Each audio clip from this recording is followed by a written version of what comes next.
Yeah, it's Nicholas here, and I'm showing you how to make a charger for a Nintendo Game Boy. This works for any Game Boy. All you need is a big console, like a PlayStation 3, PlayStation 4, Xbox 360, or Xbox One. All of these systems will support this little life hack for a charger, because it's sometimes it's hard to find a charger for the old Nintendo Game Boys. This works even if it's the even older Game Boy models. This is an XP. Yeah, this is already a pretty old Game Boy right here by itself, but this even works for the older models with just batteries in the back, and it'll work for that too. It's just a little cheap. Now, I'm a little advanced here, but basically all you need is a PlayStation 3 controller. And once you open that controller up, you will have this, which is basically the controller's motherboard. You could tell because the little analog still on here. Little analog still on here. Um, you need a PlayStation 3, capable charger. A charger that's capable of charging PlayStation 3 controllers. It can't just be any USB, because PlayStation 3 have a special type of charger. The old point ones chargers. You just need a PlayStation 3 charger cable, a PlayStation 3 controller motherboard, and basically the battery pack. But there's something wrong with this battery pack that I need to show you right now.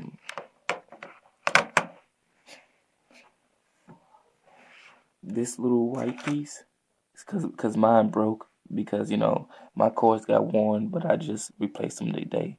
I'm gonna go up in this and show you what you need to do inside of here to get it ready to be charged. And like the hardest part about this is like once you get a little screwdriver, anything, just a little screwdriver. Take the controller completely apart, every piece completely apart. But like once you get down to this motherboard, you already completed the first part. And then this little battery right here, this little white part that's broken off. Well, this serious for you, but not for me because I know what to do with this little part anytime I want to charge up my DS or my Game Boy. And remember that this works for like any model, the old models, the new models, the brand new ones that just came out. This will work for it if you lose the charger. But this little piece right here will go inside of this little piece right here, and it's a specific way it has to go in there. So like it's hard to mess that part up, but you shouldn't. But basically, that's how you would basically charge up the DS is, you will hook, this port into the, what's the name, and plug this port into the system, your console, and this port. When you finish, this port should already still be on here. Let me let me get to the second part so I can show you what the inside of this look like. Another thing about this, okay, now that I'm back, I was able to open this. This is the original battery. This is like an important part because you could ruin this battery and then like this whole thing won't work. And this is for all the little Game Boys and DSs and stuff. First thing first, take this out so I can tell them to take this battery out so I can show you what I'm talking about. What's so important about this part? This is a thin battery too, just like the battery that comes out of the PlayStation 3 controller. This is the PlayStation 3 controller battery. This is the Nintendo SP battery, a rechargeable battery. They both, they got the same volt, same everything. They could be charged by the same means. This is the important part. These two cords right here, it's a red one and a black one, but it's a lot. It's a lot, so you might want to listen to this part. Both these cords are very important because they cannot be touching each other, and you gotta make sure because even the battery itself will tell you which one goes where. Red is on the positive, black is on the negative. You know, but that's a very important that you don't have these cords touching, or this battery will bulge up, get fat, and maybe even leak on you. But yeah, you ruin this battery and it's all over. So make sure that these two cords are not touching in the middle. Just make sure you keep them separate in the middle. That's all. Um, And another thing about this, when you hook these two cords up in here, you just twist them together, make a little hook them in there. But this little white piece that I was telling you about before, that little white piece that fits into this part of the motherboard, yours when you open up the controller, this piece and these two wires will be hooked up to the controller battery. You want to take them off the controller battery as one whole piece. So these two wires will still be connected to this. As you can see, mine was worn out, so it broke off, and that's why I had to switch it. And I decided to show other people how to make them, since I had to go up in it today anyway. But yeah, like there's not that much of a size difference between these two batteries neither. I just wanted to show you that. And yeah, when you open up your PlayStation 3 controller, you're gonna have this motherboard. You're gonna have this little battery, but the thing about the battery is these these um these two black and red cord. Well, this black and red cord and this and the battery is all one piece. They all go together. So the only thing you need is the controller, this battery, these two different wires, this, and a big console that takes USBs because, a PlayStation 3 controller, it could be charged by any system. And that's the wonderful thing about this. And it has to be a PlayStation 3 controller because that's the only controller that can be charged by any system. Like I was also explaining, this little white piece will be on the end of these two. And you want it to be on the end of these two because that's like basically the main, most important part of this. And then, you could just rip these right off the battery. Let me see. Yeah, they came off of here. You could just rip them right off the battery. But you want to keep these two and this white piece, one piece. When you do that, it's very important because it'll be hard for you to charge it up. You'll have to keep it in one spot. But if you do this successfully and your white piece is still on your black and red cord, you good to go. You can even play while it's charging up. But yeah. Anyway, once you get this black cord wrapped around this little metal piece right here, and the red cord wrapped around the little metal piece right here, you ready to take on like the second part, or basically like the third or fourth part. Just basically slide this battery back in.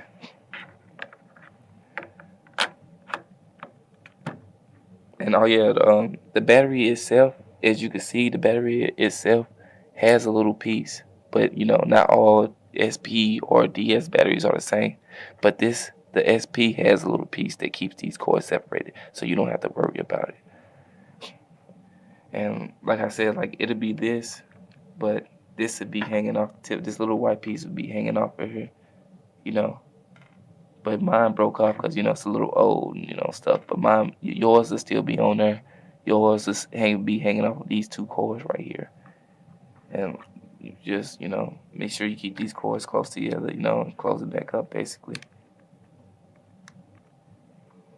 Once you close it back up and it's all nice and tight back together and stuff, me, I have to put this in there when I'm ready to charge, my DS, because I lost the charger to this, 3-4 years ago?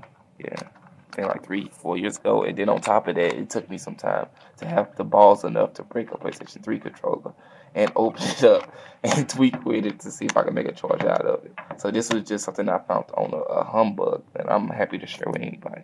But yeah, it works, and yeah, it'll keep a charge, like I said. But yeah, it's a failed attempt, but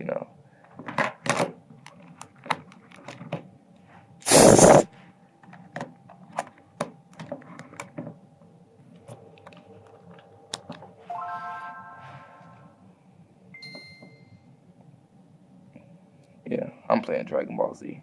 Anyway, other than this,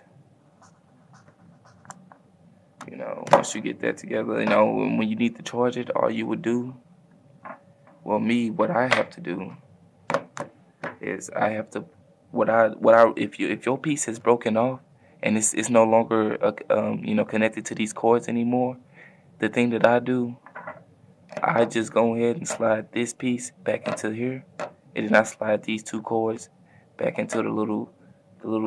I hope I can show you, but it's these two little holes, and it's the metal. The metal side is like over here, close to this finger. It's a metal side that the wires can touch. And when the wires touch it, it starts charging up. But that's only because this port broke off on mine because it's old, you know. But your port should still have this connected to here, so that way you can just easily just pop it in, then plug up this little motherboard. And this motherboard might be naked and out in the open, but it won't electrocute you and it won't shock you. Like I'm definitely sure that the volt that's charging up this battery is less than what's running through your body, so it will not shock you no matter what. I do not plug. When you get down to this part and you're ready to charge it up, do not plug this into the wall. It'll never charge. It'll never charge from a wall port. You have to use a game system or a console of some sort. But yeah, at the most I leave this probably charged up for probably like a half a day. But I do that and like it'll stay charged for a very long time. I can't even explain it, but you know. And this don't just work for the Game Boy SP. This works for the older models with batteries. This works for the newer models that's just in store now.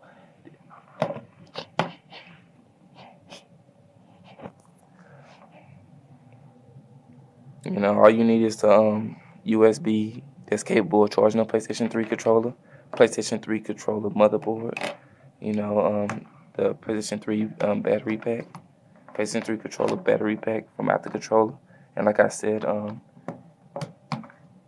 this piece, this piece, and the battery, and these two wires hanging out the back of the yeah, they'll all be together. This will all be together, and this will actually, if you do this right, this will actually still be on the tip of these. You want to complete this with this still on the tip of these, that little white thing still on there, so that way whenever you want to charge it up, all you have to do is plug it into there without doing much. But me, all I have to do is, I slide this back into here. I slide this back into here, and then I just slide my cords into the little holes in here. But if you do it right, and you take the cords and this off the battery without breaking it, you'll just have this hanging out of the back of the Game Boy or whatever. I don't use these ports, so this is basically the only charging port right here. And that's just a good way to make a free charger, if you got the spare ports laying around, which you probably do.